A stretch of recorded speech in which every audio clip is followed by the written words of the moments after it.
आज के सत्र में आप सभी का बहुत बहुत स्वागत। फ्रेंड्स, आज के वीडियो में हम सर्कुलर मोशन डिस्कस करने वाले हैं। सर्कुलर मोशन से रिलेटेड कुछ टॉपिक इस वीडियो में डिस्कस किए जाएंगे। तो फ्रेंड्स, स्टार्ट करते हैं सर्कुलर मोशन। फ्रेंड्स, आप सभी जानते हैं कि अगर कोई पार्टिकल, कोई ऑब्जेक्ट किसी सर्कुलर पाथ पर मोशन करता है तो इसके मोशन को हम सर्कुलर मोशन कहते हैं। If a particle moves along a circular path, its motion is said to be circular motion. Friends, circular motion को ही हम दो पार्ट्स में डिवाइड करके स्टडी कर सकते हैं। एक पार्ट है uniform circular motion and second part होगा non uniform circular motion. Friends, दोनों ही सर्कुलर मोशन हैं। दोनों ही केस में पार्टिकल सर्कुलर पाथ पर ही मोशन कंप्लीट करता है। फिर एक यूनिफॉर्म है और दूसरा नॉन यूनिफॉर्म। किस तरीके से हम दोनों को डिफाइन कर सकते हैं? फ्रेंड्स, सर्कुलर मोशन के लिए एक छोटा सा डायग्राम हम सामने ले लें। मान लीजिए ये है हमारा कोई सर्कल और इस पे हमारा पार्टिकल कंटिन्यूअसली मोशन कर रहा है, तो उसके मोशन को हम कह देंगे सर्कुलर मोशन। अब अगर इस ट्रैक पर चलते समय हमारा पार्टिकल गिवन टाइम इंटरवल में यूनिफॉर्म डिस्टेंस ही ट्रेवल करता है, यानी सेम टाइम इंटरवल में सेम डिस्टेंस कवर करता है, तो उसकी स्पीड इस सर्कुलर पाथ पर कांस्टेंट बनी रहती है और इसलिए इस मोशन को हम यूनिफॉर्म सर्कुलर मोशन कहेंगे। और अगर फ्रेंड्स इसी पाथ पर यानी सर्कल पे ही ऑब्जेक्ट मूव करता है लेकिन सेम टाइम इंटरवल में डिफरेंट डिस्टेंस कवर करता है पाथ पर, तो उसकी स्पीड बदलती रहती है टाइम के साथ और मोशन उसका नॉन यूनिफॉर्म सर्कुलर मोशन हो जाएगा। तो फ्रेंड्स, आपको यूनिफॉर्म सर्कुलर मोशन समझ में आ गया होगा और फिर उसके बाद नॉन यूनिफॉर्म सर्कुलर मोशन भी। यानी यूनिफॉर्म सर्कुलर मोशन वो है जहां सर्कुलर पाथ पर पार्टिकल की स्पीड कांस्टेंट रहती है, हमेशा यूनिफॉर्म बनी रहती है, एक सी रहती है। और अगर उसी सर्कुलर पाथ पर पार्टिकल की स्पीड चेंज होती रहे, कांस्टेंट नहीं रहती है, तो उसका motion non uniform circular motion होगा। इन्हीं से रिलेटेड कुछ पॉइंट्स साइड बाय साइड दिखाए हैं जिससे आप दोनों के डिफरेंस को समझ सकें। फर्स्ट पॉइंट हमारा यूनिफॉर्म सर्कुलर मोशन का है। Friends, if the particle moves along the circular path with a constant speed, that means it covers equal distance along the circumference of the circle in equal interval of time. Friends, हमने circle के circumference पे ही अभी आपको दिखाया। This is the circumference, जो वृत्त है उसकी परिधि यानी सर्कमफेरेंस ऑफ द सर्कल। इस पे हमारा पार्टिकल मूव करता है और उसकी स्पीड कांस्टेंट रहती है, यानी uniform equal distance in equal time interval on the circumference of the circle, then its motion is said to be uniform circular motion. और अगर यही स्पीड पार्टिकल की कांस्टेंट नहीं रहती है तो वो नॉन यूनिफॉर्म सर्कुलर मोशन होगा। If the particle moves along a circular path but speed is not constant, its motion is said to be a non uniform circular motion. Friends, circle देख करके आप समझ चुके हैं पार्टिकल हमारा मान लीजिए ए से स्टार्ट करता है और इस तरह से कवर करता है। तो अगर इक्वल टाइम में इक्वल डिस्टेंस इस पाथ पर कवर कर रहा है तो वो यूनिफॉर्म होगा, और अगर इक्वल टाइम में डिस्टेंस इक्वल नहीं है यानी स्पीड उसकी कांस्टेंट नहीं है तो उसका मोशन नॉन यूनिफॉर्म हो जाएगा। Now the second point, particle's velocity vector is always tangent to the circle. In case of uniform circular motion, जो पार्टिकल की वेलोसिटी आती है फ्रेंड्स, इस पाथ पर हमारा पार्टिकल मूव कर रहा है। यहां देखिए दिखाया गया है कि ये हमारा रेडियस वेक्टर है और वेलोसिटी वेक्टर रेडियस से हमेशा परपेंडिकुलर होगा in case of uniform circular motion. और हर जगह जैसे जैसे पोजीशन चेंज होगा वेलोसिटी वेक्टर की, इसीलिए डायरेक्शन चेंज होती जाती है। यानी the particle velocity vector is always tangent to the circle, tangential direction में होगी हर पॉइंट पर। In case of non uniform circular motion, particle's velocity vector is always tangent to the circle. दोनों ही केस में फ्रेंड्स वेलोसिटी वेक्टर जो है वो टेंजेंशियल डायरेक्शन में ही होगी, इसीलिए वो सर्किल पर अपने मोशन को कंप्लीट करता है। यूनिफॉर्म सर्कुलर मोशन में फ्रेंड्स नेक्स्ट पॉइंट है, speed and angular speed of object are constant. अभी एंगुलर स्पीड हम आगे डिस्कस करेंगे, स्पीड आप समझते हैं दोनों ही कांस्टेंट रहते हैं, लेकिन नॉन यूनिफॉर्म के केस में speed and angular speed are not constant. Velocity यहां भी टेंजेंशियल है, यहां particles velocity vector is always tangent to the circle, लेकिन speed and angular speed constant uniform case में है एंड नॉन यूनिफॉर्म केस में कांस्टेंट नहीं है। यूनिफॉर्म सर्कुलर मोशन के केस में angular acceleration of particle is 0। Friends अभी हम आगे डिस्कस भी करेंगे एंगुलर एक्सीलरेशन का टर्म। ये angular acceleration uniform circular motion के केस में 0 होता है, लेकिन नॉन यूनिफॉर्म सर्कुलर मोशन के केस में जहां पे स्पीड कांस्टेंट नहीं है वहां angular acceleration of particle is not 0। Uniform circular motion के केस में the acceleration vector will points towards the centre of the circle. Uniform circular motion के केस में पार्टिकल पर जो एक्सीलरेशन लग रहा है वो एक्सीलरेशन हमेशा सेंटर की ओर डायरेक्टेड होगा, उसकी डायरेक्शन होगी towards the centre of the circle. Angular acceleration 0 है, पर फिर भी चूंकि पार्टिकल की डायरेक्शन बदल रही है मोशन करते समय, तो उस पे कोई एक्सीलरेशन जरूर होगा जो हम आगे डिस्कस करेंगे। वो एक्सीलरेशन हमेशा सेंटर की ओर डायरेक्टेड होता है, जबकि non uniform circular motion case में the acceleration vector will not point towards the centre of the circle. Uniform circular motion के केस में acceleration is always directed towards the circle, centre of the circle. मान लीजिए ये हमारा circle है जिस पे पार्टिकल मूव कर रहा है फ्रेंड्स। यहां पे अगर पार्टिकल होगा, अगर इस पॉइंट पे पार्टिकल है तो वेलोसिटी टेंजेंशियल इस डायरेक्शन में जाएगी और एक्सीलरेशन टुवर्ड्स द सेंटर। ये यूनिफॉर्म सर्कुलर मोशन के केस में होगा, लेकिन जब नॉन यूनिफॉर्म सर्कुलर मोशन है तो उसका एक्सीलरेशन सेंटर की ओर डायरेक्टेड नहीं होगा। रीजन क्या है? यूनिफॉर्म सर्कुलर मोशन में हमारा पार्टिकल सर्कल पे तो चलता है लेकिन कांस्टेंट स्पीड से चल रहा है इन case of uniform circular motion. तो सिर्फ और सिर्फ डायरेक्शन चेंज करता है हमारा एक्सीलरेशन, और इस वजह से चूंकि सिर्फ डायरेक्शन पे इफेक्ट आना है मैग्नीट्यूड पर नहीं, तो वो वेलोसिटी से परपेंडिकुलर यानी टुवर्ड्स द सेंटर होगा। लेकिन non uniform circular motion case में डायरेक्शन भी चेंज हो रहा है, साथ ही साथ ये जो पार्टिकल मूव कर रहा है उसकी स्पीड भी बदल रही है। यानी एक ये कंपोनेंट होगा एक्सीलरेशन का जो सेंटर की ओर है, और एक टेंजेंशियल कंपोनेंट भी होगा जो कि स्पीड का मैग्नीट्यूड यानी वेलोसिटी का मैग्नीट्यूड चेंज कर दे रहा है, स्पीड की वैल्यू बदल रहा है। और इसका जब रिजल्टेंट लेंगे तो सेंटर की तरफ ना आकर के किसी और डायरेक्शन में हमें एक्सीलरेशन मिलेगा इन case of non uniform circular motion. तो इसलिए आप कह सकते हैं कि नॉन यूनिफॉर्म सर्कुलर मोशन के केस में एक्सीलरेशन वेक्टर सेंटर की ओर पॉइंट नहीं करता, जबकि यूनिफॉर्म सर्कुलर मोशन के केस में हमारा जो एक्सीलरेशन का वेक्टर है वो सेंटर की ओर ही पॉइंट करता है। तो फ्रेंड्स ये तो हमने डिस्कस किया uniform and non uniform circular motion, और साथ ही साथ उनके डिफरेंस को भी हमने समझ लिया। नेक्स्ट पॉइंट पर हम आते हैं, uniform circular motion is an accelerated motion.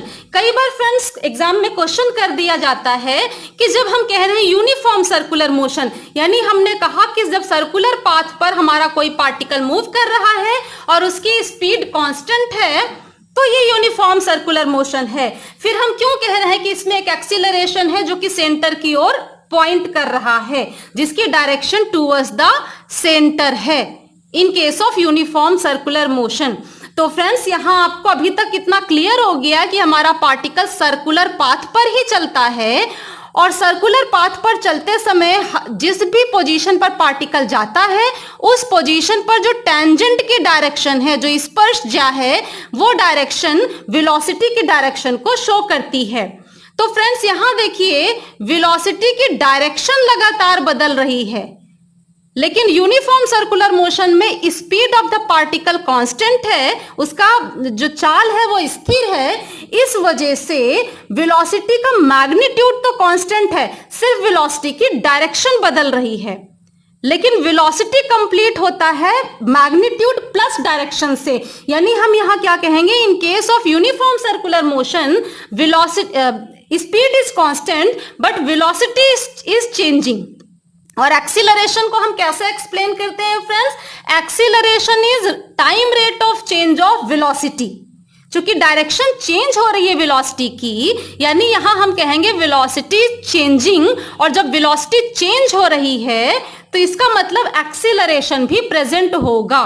Time rate of change of velocity is acceleration. इसी चीज को यहां मैंने एक्सप्लेन किया है और इस डायग्राम के थ्रू आपको शो कर दिया है। In uniform circular motion the speed of the body remains the same but the direction of motion changes continuously.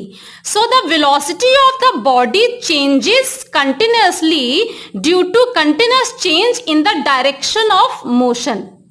As the rate of change of velocity is acceleration, so uniform circular motion is an accelerated motion. यानी uniform circular motion में acceleration होगा।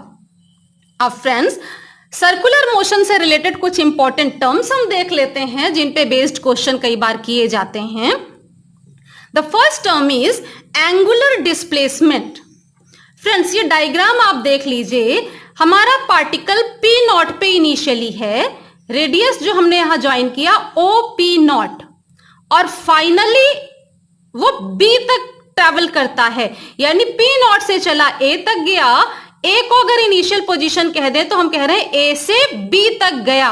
P not को reference point कह देते हैं, इसके संदर्भ में हम पोजीशन को देखेंगे। तो जो इनिशियल पोजीशन है A, P नॉट से A तक मूव किया तो रेडियस कितना एंगल से टर्न हो गया, θ1। और जब यही पार्टिकल P नॉट से चल के B तक पहुंच गया तो रेडियस टर्न हो गया θ2, यानी A पोजीशन पर उसकी angular displacement with respect to reference point is θ1, और B पोजीशन पर रेफरेंस पॉइंट के रेस्पेक्ट में कितना एंगल से टर्न कर दिया, एंगुलर डिस्प्लेसमेंट कितना हुआ, θ2। तो अगर पार्टिकल A से B तक जाता है तो एंगुलर डिस्प्लेसमेंट कितना होगा, θ2 में से θ1 माइनस कर दें, बचेगा ये θ2 माइनस θ1 यानी डेल्टा थीटा। यानी अगर A पोजीशन से B पोजीशन तक पार्टिकल मूव करता है तो रेडियस डेल्टा थीटा का एंगुलर मूवमेंट शो करता है। यही पार्टिकल का एंगुलर डिस्प्लेसमेंट होगा जब हमारा पार्टिकल A से B तक मूव करेगा। और जो सर्कुलर पाथ पर पार्टिकल डिस्टेंस कवर करता है वो डिस्प्लेसमेंट है डेल्टा S, A से B तक जो आर्क लेंथ है। So friends, angular displacement of a particle moving along a circular path is defined as the angle swept out by its radius vector in the given time interval. यानी जिस time interval में हमें angular displacement बताना है तो हम देखेंगे कि उतने टाइम में हमारा रेडियस वेक्टर कितने का एंगल स्विप आउट करता है, कितना एंगल टर्न कर जाता है। जैसे यहां ए से बी तक जाने में एंगल जो टर्न किया रेडियस वो डेल्टा थीटा, तो ये delta theta is the angular displacement. और जब पार्टिकल ए से बी तक गया, रेडियस एंगल टर्न करता डेल्टा थीटा का, तो डेल्टा थीटा एंगुलर डिस्प्लेसमेंट हुआ, लेकिन पार्टिकल ने सर्कल पर जो डिस्टेंस कवर किया वो डेल्टा एस है। तो ए से बी तक arc length corresponding linear displacement होगा। अब फ्रेंड्स आप जानते हैं angle is equal to arc upon radius, ये एक रिलेशन होगा। यहां अगर हम ये अप्लाई कर दें तो angle delta theta is equal to arc delta S upon radius R. ये रिलेशन होता है angular displacement and linear displacement के बीच में। ये रिलेशन कई बार आपसे पूछ लिया जाता है एग्जाम में। फ्रेंड्स यहां देखिए एंगुलर डिस्प्लेसमेंट हम डिस्कस कर रहे हैं, जिसे डेल्टा थीटा से यहां रिप्रेजेंट किया गया। और आप जानते हैं एंगल को हम रेडियन में मेजर करते हैं, तो theta 2 minus theta 1 is equal to delta theta भी रेडियन में ही मेजर होगा, यानी एंगुलर डिस्प्लेसमेंट का यूनिट हो जाएगी रेडियन। और friends angle is a dimensionless quantity, तो एंगुलर डिस्प्लेसमेंट भी डायमेंशनलेस क्वांटिटी होगी, इसकी कोई डायमेंशन नहीं होगी। फ्रेंड्स इसी क्रम में हमारा नेक्स्ट पॉइंट आता है जो हम सर्कुलर मोशन में डिस्कस करना चाहेंगे, दैट इज एंगुलर वेलोसिटी। जब फ्रेंड्स हमने एंगुलर डिस्प्लेसमेंट यहां एक्सप्लेन किया, दैट इज डेल्टा थीटा, तो अगर लीनियर डिस्प्लेसमेंट को करस्पॉन्डिंग टाइम इंटरवल से डिवाइड कर देते हैं तो हमें लीनियर वेलोसिटी मिलती है। अब अगर एंगुलर डिस्प्लेसमेंट को करस्पॉन्डिंग टाइम टेकन से हम डिवाइड कर दें तो हमें एंगुलर वेलोसिटी मिल जाएगी। इसी तरीके से एक्सप्लेन किया गया है angular velocity. The time rate of change of angular displacement of a particle is called its angular velocity. Time rate of change of angular displacement of a particle is called angular velocity।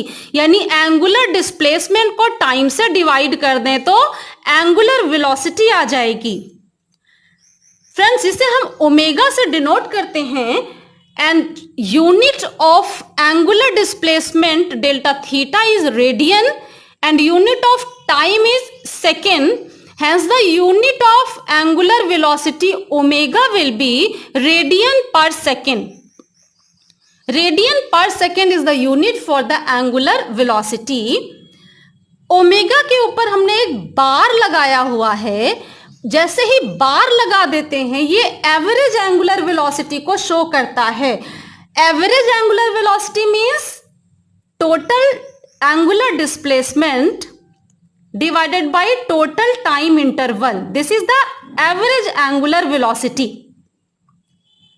अब अगर average value हमें नहीं चाहिए, हमें instantaneous value निकालनी है, यानी किसी पर्टिकुलर टाइम पर हमें वैल्यू चाहिए एंगुलर वेलोसिटी की, instantaneous value of angular velocity.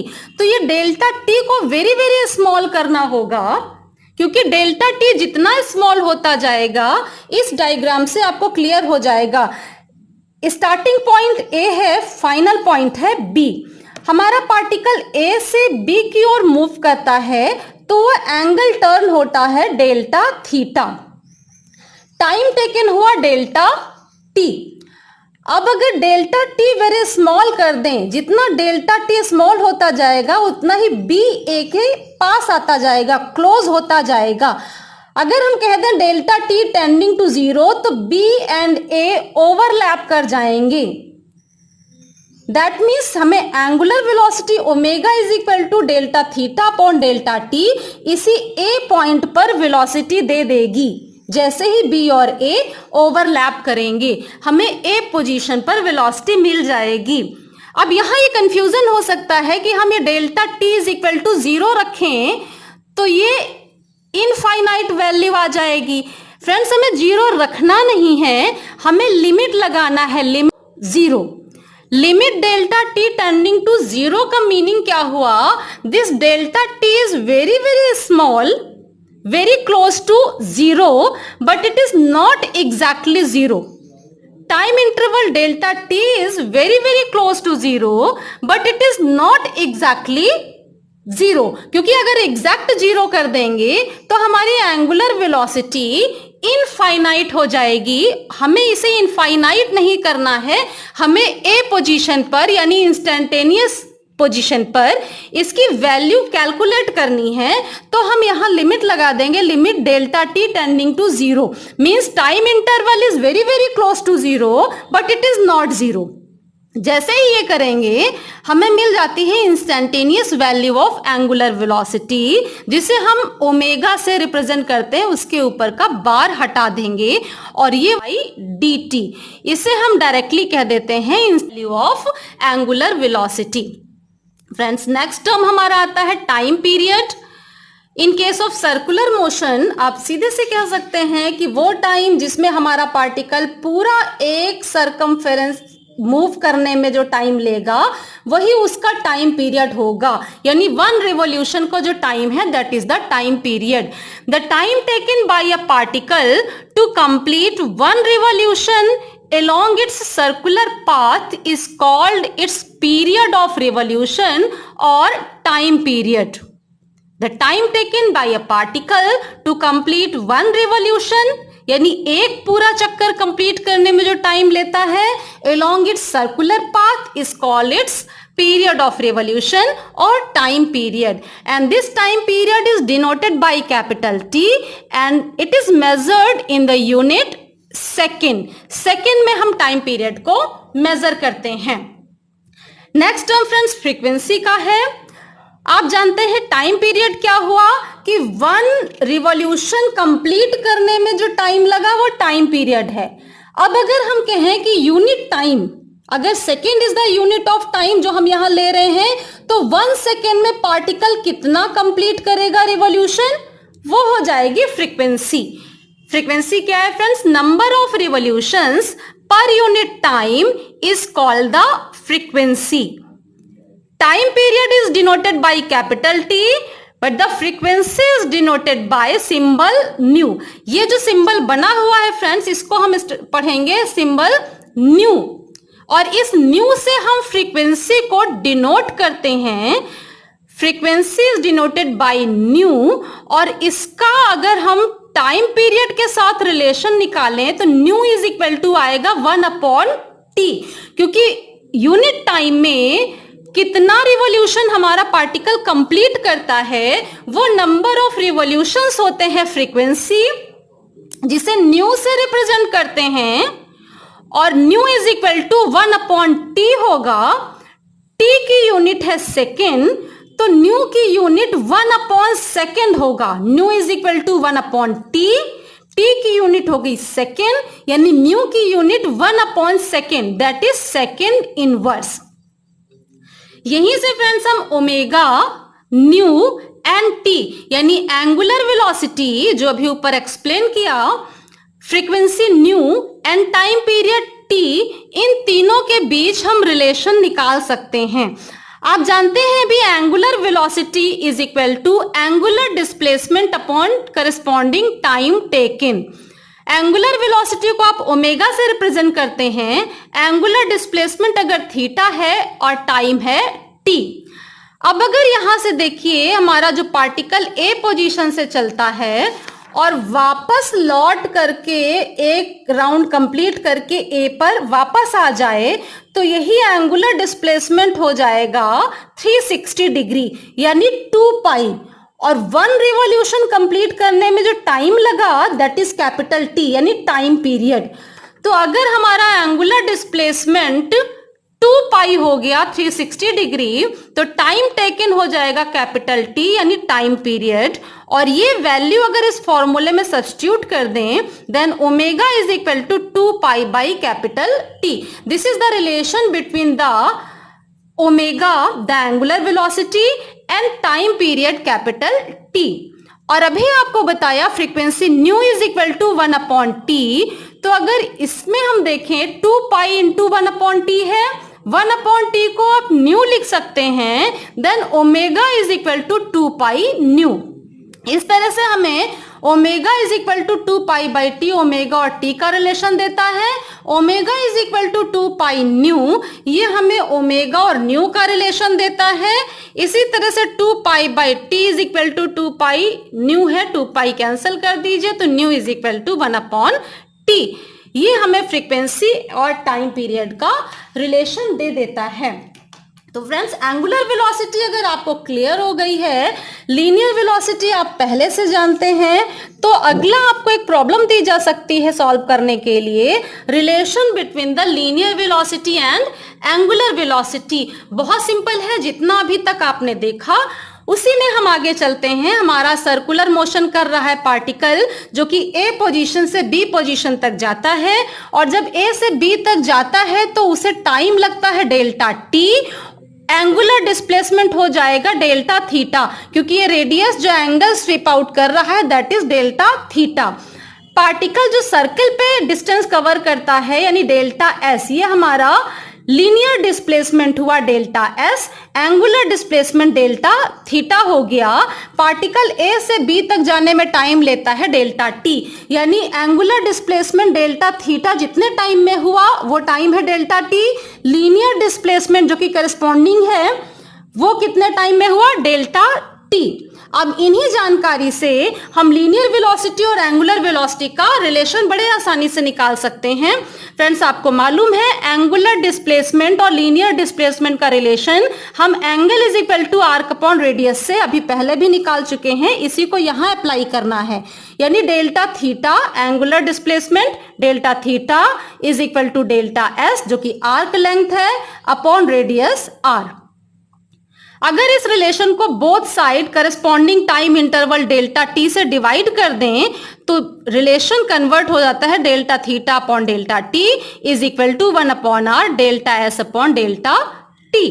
अभी आपने देखा था कि अगर हम इसको डायरेक्ट ले लें तो ये हमारा एवरेज एंगुलर वेलोसिटी देगा और ये एवरेज लीनियर वेलोसिटी देगा, पर हमें इंस्टेंटेनियस वैल्यू चाहिए, इसलिए हम बोथ साइड लगाएंगे limit delta T tending to 0 और हमारा ये रिलेशन कन्वर्ट हो गया limit delta T tending to 0 delta theta by delta T is equal to 1 upon R limit delta T tending to 0 delta S upon delta T.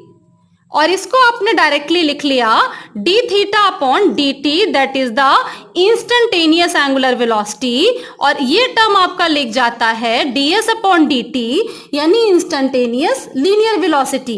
This is instantaneous angular velocity, this is instantaneous linear velocity, this is omega and this term becomes v। तो हमें relation क्या मिल जाता है, omega is equal to V upon R, या इसी को cross multiply करके आप लिख दें v is equal to R omega. ये रिलेशन है friends linear velocity v and angular velocity omega के बीच में। इसी से एक स्टेप अगर आप आगे चलते हैं तो आप एंगुलर एक्सीलरेशन और लीनियर एक्सीलरेशन का भी रिलेशन निकाल लेते हैं। इससे पहले आपको बता दें कि अगर एंगुलर वेलोसिटी पार्टिकल की है वो एंगुलर डिस्प्लेसमेंट है जिसकी वजह से एंगुलर वेलोसिटी है, omega is equal to D theta upon D T. तो अगर एंगुलर वेलोसिटी है तो हम एंगुलर एक्सीलरेशन भी इसी तरह से एक्सप्लेन कर सकते हैं। क्या होगा angular acceleration, time rate of change of angular velocity of the particle is called angular acceleration. जिस तरह से आप लीनियर एक्सीलरेशन एक्सप्लेन करते हैं, time rate of change of linear velocity is linear acceleration, इसी तरह से time rate of change of angular velocity is angular acceleration. Friends, angular velocity अगर ओमेगा है तो उसका चेंज हम डेल्टा ओमेगा से दिखाएंगे। ओमेगा इज एंगुलर वेलोसिटी, तो change in angular velocity will be delta omega, और कितने टाइम में वो एंगुलर वेलोसिटी में चेंज हुआ वो टाइम है डेल्टा टी। तो time rate of change of angular velocity क्या हो जाएगा, delta omega upon delta T. लेकिन जैसा अभी पहले डिस्कस किया, हम अगर total change in angular velocity upon total change in time लेंगे तो ये हमें average value of angular acceleration देगा। एंगुलर एक्सीलरेशन को हम अल्फा से रिप्रेजेंट करते हैं, लेकिन अगर इसके ऊपर बार लगा दिया तो वो एवरेज एंगुलर एक्सीलरेशन बन गया, that is equal to delta omega upon delta T. अब अगर हमें इंस्टेंटेनियस एंगुलर एक्सीलरेशन चाहिए तो हम यहां limit delta T tending to 0 कर देंगे। कारण बिल्कुल पहले जैसा ही है जो हम पहले डिस्कस कर चुके हैं। तो यहां पे भी हम limit delta T tending to 0 apply करेंगे, जिससे हमारा एवरेज एंगुलर एक्सीलरेशन इंस्टेंटेनियस में कन्वर्ट हो जाएगा। और दूसरे साइड टर्म आ गया limit delta T tending to 0 delta omega upon delta T, that is equal to D omega by D T. यहां फ्रेंड्स हमने लिखा था D theta by D T, इसी तरह से हम इस टर्म को भी यहां लिख देते हैं D omega by D T. तो ये आ गया इंस्टेंटेनियस एंगुलर एक्सीलरेशन।